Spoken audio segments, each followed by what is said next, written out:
ఒకసారి ప్రజా జీవితంలో పబ్లిక్ లైఫ్లో ఉంటామని నిర్ణయించుకున్న తర్వాత ప్రజలు ఏ పాత్ర ఇస్తే ఆ పాత్రలో పనిచేస్తూనే ఉండాలి. అది రాజకీయ నాయకుని యొక్క రాజకీయ కార్యకర్త యొక్క లక్షణం అయి ఉండాలి.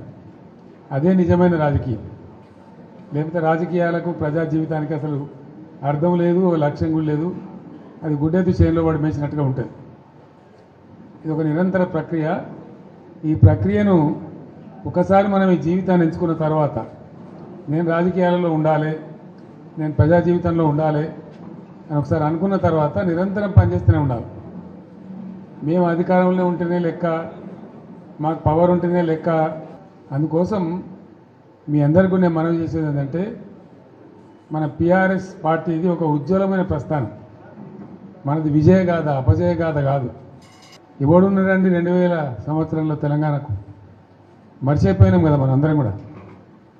ఎక్కడ తెలంగాణ, ఏం తెలంగాణ? నన్నే అన్నారు చాలామంది, తెలంగాణ పోదాం రాదంటే క్యా దుకాణంలాగా సాబ్ అని మాట్లాడింది. అంత దారుణంగా మర్చిపోయింది. కంప్లీట్ బానిసలం అయిపోయినాం కదా ఆ రోజు. మన భాషను మాట్లాడడానికే భయపడ్డ రోజులు అది.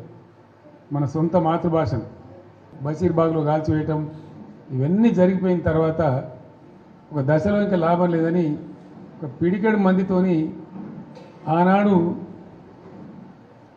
చంద్రబాబు నాయుడు ప్రభుత్వం ఉండే రాష్ట్రంలో అతని చేతిలో 29 మంది ఎంపీలు, 185 ఎమ్మెల్యేలతో గెలిచిండు. 20 ఏళ్ళు రాజ్యంలో ఉంటా అంటాడు.